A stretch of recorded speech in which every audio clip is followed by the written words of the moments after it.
My husband came home in a shirt I had never seen before, looked me dead in the eye, and told me he was going on a date. He actually smiled when he said it. Try not to be too jealous, Francesca. That was the moment the floor shifted under my life. My name is Francesca Donahue.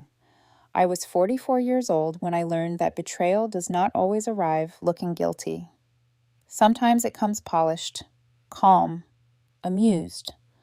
Sometimes it stands in your kitchen straightening its sleeve and watches your face like your pain is entertainment. For the last 15 years, I had run Deep Blue Adventures on the North Carolina coast. I built it from nothing after my Navy years. Long days, salt in my hair, paperwork at midnight, repairs before sunrise, teaching strangers how to trust themselves underwater. It was never glamorous, but it was mine. Honest work. Work that made sense to me. Down below the surface, panic gets people killed. Calm keeps them alive. I had built my adult life around that rule. I thought my marriage had been built on the same thing. I had been married to Greg Donahue for 22 years. 22 years of mortgages, storms, busted water heaters, business seasons, funerals, birthdays, reconciliations, and quiet routines that begin to feel stronger than vows because they are lived instead of spoken. He managed the books for the dive center while I handled operations, training, charters, equipment, staff, everything else that kept the business moving. We had become one of those couples people described as solid, dependable. The kind who had made it through enough to seem permanent, or so I thought. That Tuesday evening, I was in the garage cleaning my dive gear, checking straps and gauges the way I always did after a long day. There is something soothing about maintenance. The ritual of it. Rinse, inspect, dry, store. The gear tells the truth if you know how to read it. Salt leaves marks. Damage leaves marks. Care leaves marks too. Then I heard hard soles crossing the kitchen floor. That sound alone made me stop. Greg wore loafers to dinners, sneakers around the house, work boots if he was hauling boxes.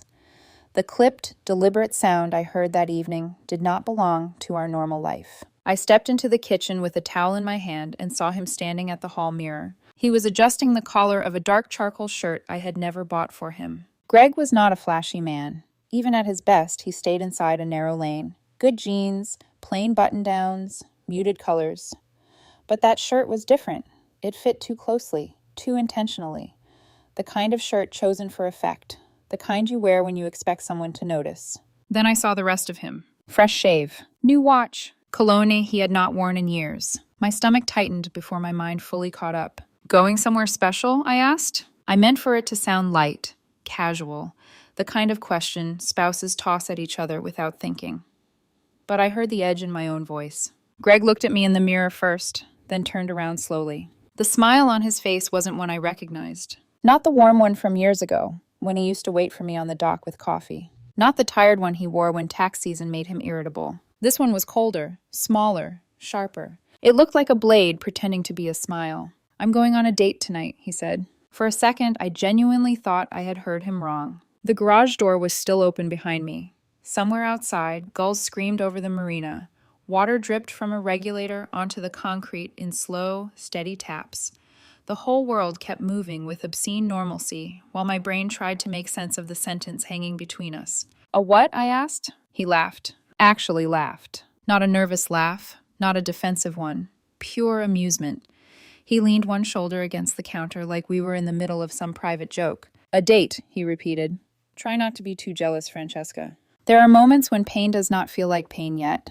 It feels like dislocation, like your life has slipped half an inch out of alignment, and your body notices it before your heart does. I stared at him. I wanted to ask everything at once. With who? Since when? Is this real? Have you lost your mind? How long have you been lying to me? Instead, what I noticed, because this is how my mind works when I am under threat, was detail. His wedding ring was still on. His car keys were already in his hand. He had packed lightly. Wallet, phone, smile. No guilt. That hurt more than the confession. Not that he was leaving for another woman, that he was enjoying my reaction. Greg, I said quietly, what exactly do you think you're doing? He shrugged, glanced at his reflection again, and smoothed his sleeve. Living a little, he said.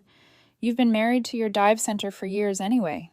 It was such a cheap sentence, so rehearsed that I knew immediately it had not been born in that kitchen. Somebody had fed it to him, or he had practiced it in his head until it sounded clever. That was when I understood something I had not wanted to understand. This wasn't impulsive. This wasn't one stupid evening. This had already become a story somewhere else, in rooms I had not entered, between people who had apparently discussed my marriage like it was already over. He reached for his jacket from the back of a chair. "Don't wait up," he said. That should have been the moment I screamed. It would have been the human thing to do. Throw the towel, shatter a glass, demand a name, demand an explanation, demand dignity from a man who had just walked into my kitchen carrying none. But training settles deep.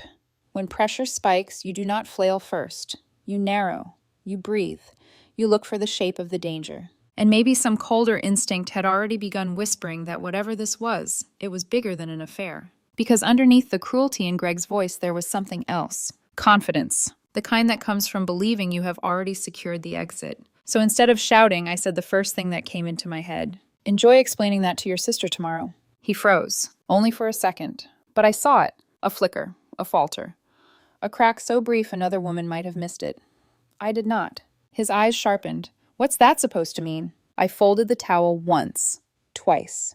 Bought myself a few more seconds to look steady when I no longer felt steady. "It means," I said, "that family dinners get awkward when people start confusing arrogance with freedom." His expression changed then, just a little. Not fear exactly, not yet, but irritation edged with caution. Greg had a younger sister, Elaine, who still believed he was decent in the uncomplicated way only family sometimes can. Elaine adored us as a couple, called us proof that long marriages could survive anything. The thought of telling her he was dressing up to cheat on his wife must have landed harder than he expected. He gave a short laugh, but it came out thinner this time. "You always did know how to make things dramatic." "No," I said. "I usually know how to make things clear." For one suspended second, it felt as if the room might tip into something uglier. His face tightened. Mine went still. Years of marriage stood between us, like dry timber waiting for a match. Then he looked away first. He slipped on his jacket, grabbed his keys properly this time, and headed for the door. At the threshold, he paused without turning back. "You'll get over it," he said. Then he left. I stood in the kitchen until I heard his car pull out of the driveway. Only then did my knees feel unreliable. I sat in the recliner in the living room, with the house too quiet around me, and stared at the wall for a long time. 22 years. 22 years, and he had announced his betrayal like he was telling me he'd be late for dinner.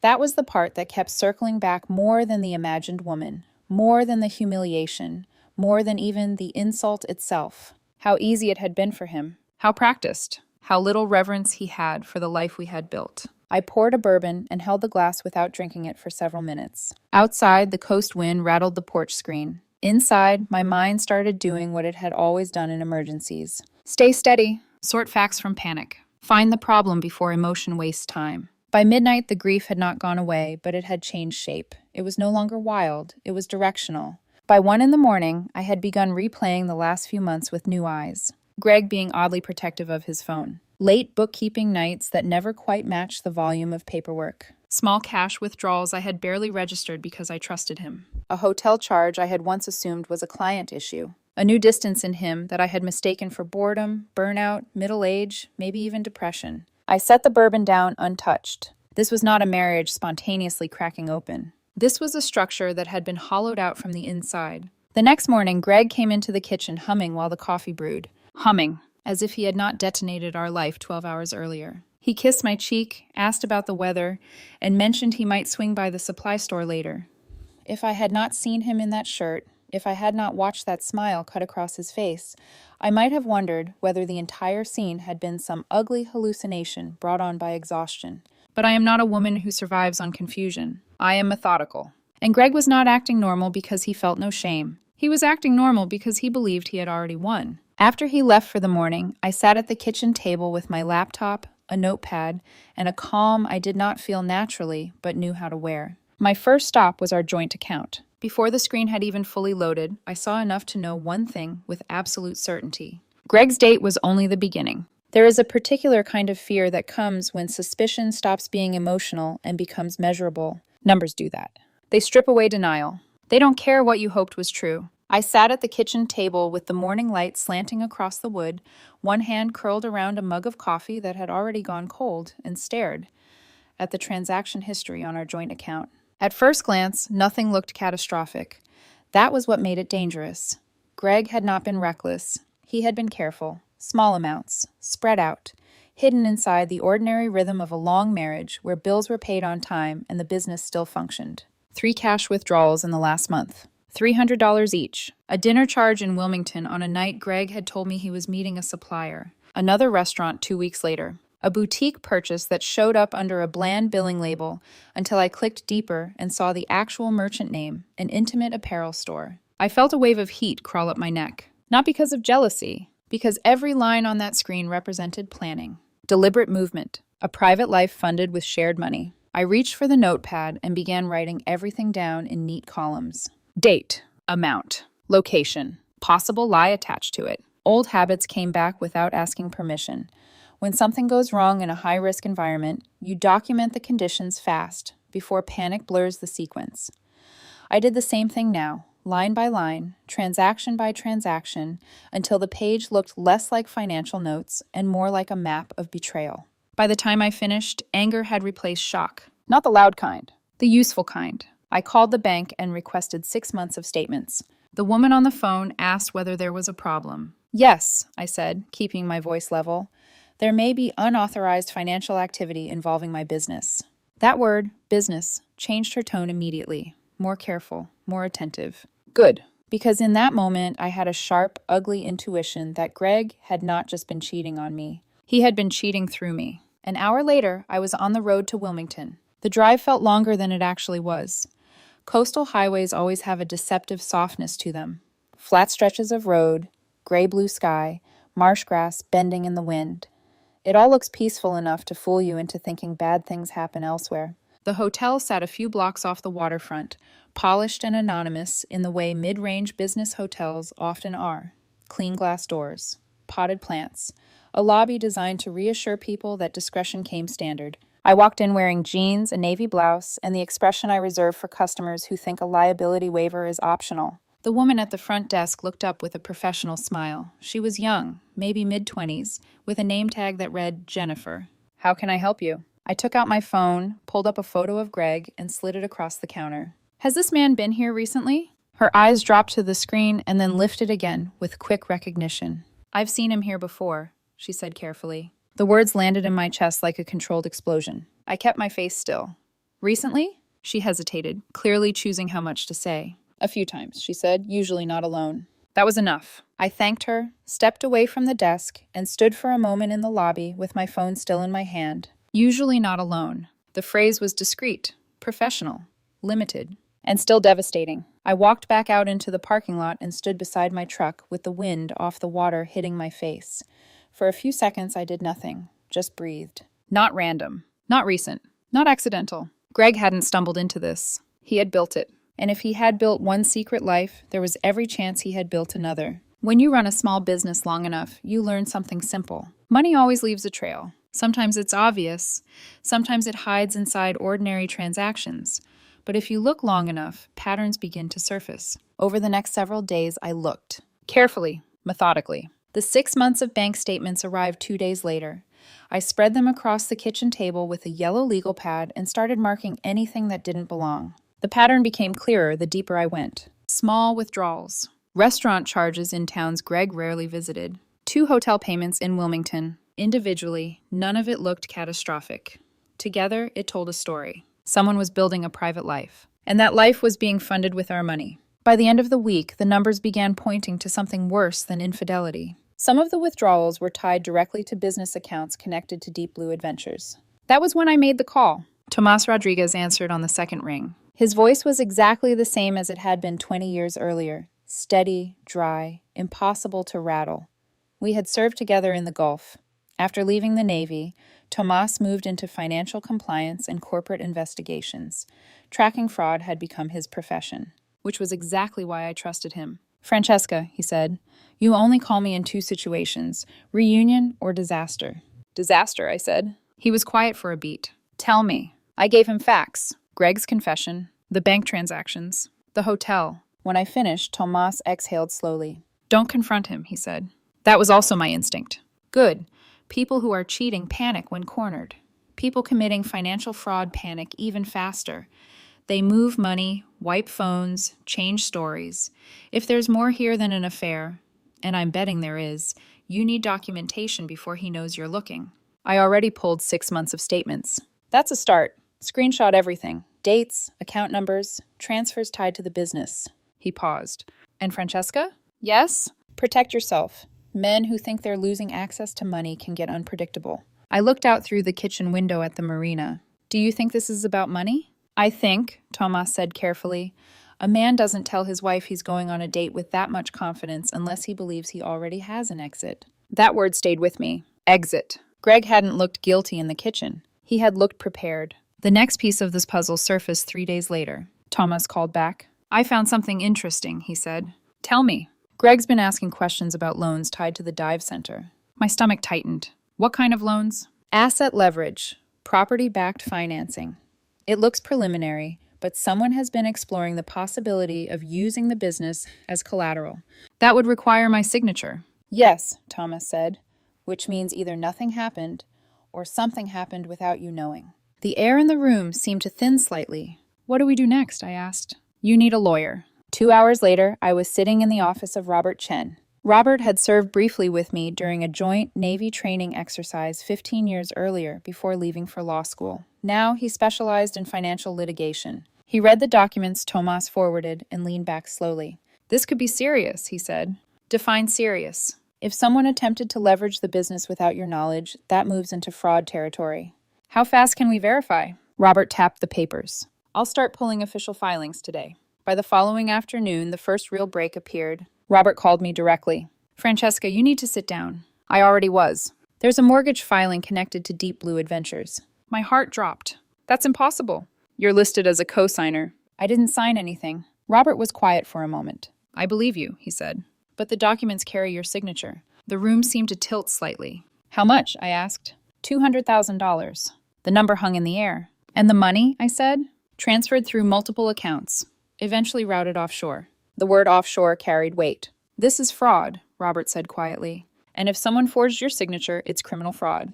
For a long moment, I said nothing. Greg hadn't just betrayed me emotionally. He had used my name, my business, my identity, to steal money. Robert spoke again. We need to move quickly. Within hours, he filed emergency motions requesting a freeze on accounts connected to the dive center, legal review of the mortgage documents, a hold on additional transfers. Watching him work was strangely calming. Legal strategy has its own kind of precision. Contain the threat. Secure the evidence. Move before the other side realizes what's happening. That evening, Greg came home carrying takeout.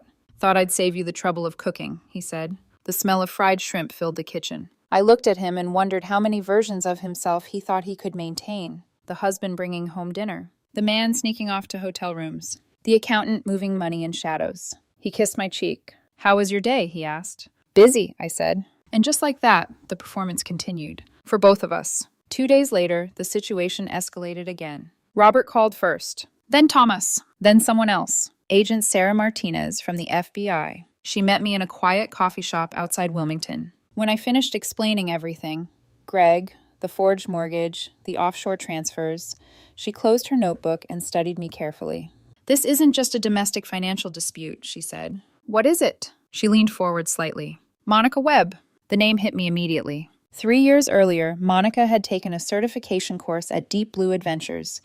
Charismatic, recently divorced, a little too interested in other people's business. I remember her, I said. Agent Martinez nodded. Her brother Marcus Webb has been under federal investigation for years. For what? Real estate fraud, money laundering, asset stripping. They target small businesses. The pieces clicked together with brutal clarity. The dive center, I said. Yes. And Greg? Likely recruited through Monica. The words settled heavily between us. What happens now? I asked. Now you go home and act normal. I've been doing that all week. Good, she said. Because if they suspect an investigation before we're ready, they disappear. Exactly. 3 days later, Greg announced his next move. I'm heading out Thursday, he said casually over breakfast. Spa weekend with some friends. Back Sunday. He didn't even look up from his phone when he said it. I buttered a piece of toast and kept my voice neutral. Sounds relaxing. Inside my head, alarms were ringing. Agent Martinez had warned me. When fraud networks move money offshore, they don't linger afterward. They vanish. That afternoon, I watched Greg pack. 2 new suitcases, clothes he had never worn before, a leather travel folder he kept close whenever I entered the room. When he stepped outside to take a phone call, I opened the suitcase. Inside the folder were exactly the documents Agent Martinez expected. Bank routing numbers, a flight confirmation to the Bahamas, and a second passport under a slightly altered name. This wasn't a vacation. This was escape. I photographed everything, closed the folder, and waited. Thursday morning, Greg drove away. The moment his car disappeared down the driveway, I called Agent Martinez. "He's moving," I said. "I know," she replied. "We intercepted communications this morning. Greg and Monica are meeting tonight." "Where?" "Ocean View Restaurant." I knew the place. "Are you arresting them there?" I asked. "Greg," she said. "Monica will be handled separately," which meant the FBI already had a second team watching her. "We want Greg confident," Martinez continued. "Relaxed, believing everything is going according to plan." "And you want me there?" "Yes." Ocean View Restaurant overlooked the harbor. At 6:30, I sat at a table with Greg's mother Elizabeth and his younger brother Michael. A stack of manila envelopes sat in front of me. Bank records, mortgage filings, wire transfers, everything the investigators had assembled. At 6:45, Greg walked through the door. He looked relaxed, too relaxed. Then he saw us. His smile faded slowly. "Mom," he said. Elizabeth forced a weak smile. "Sit down, Greg." He didn't. Instead, his eyes landed on the envelopes. "What is this?" I slid one toward him. "Open it." He did. For a moment, he stared. Then the color drained from his face. "What the hell is this?" "Your second mortgage," I said quietly. Michael grabbed another envelope. "Oh my God," he muttered. Greg's voice rose. "These are fake." "Are they?" I asked calmly. That was when he noticed the agents approaching behind him. Agent Sarah Martinez stepped forward and held up her badge. "Gregory Donahue?" His voice came out thin. "Yes. Federal Bureau of Investigation." The restaurant fell silent. "You are under arrest for bank fraud, forgery, and conspiracy." The handcuffs clicked shut. Greg looked at me like he was seeing me for the first time. Not as his wife, but as the person who had just destroyed his escape plan. The agents led him toward the door. Outside, the harbor glowed with the last light of sunset. And somewhere across town, another team of agents was already closing in on Monica Webb.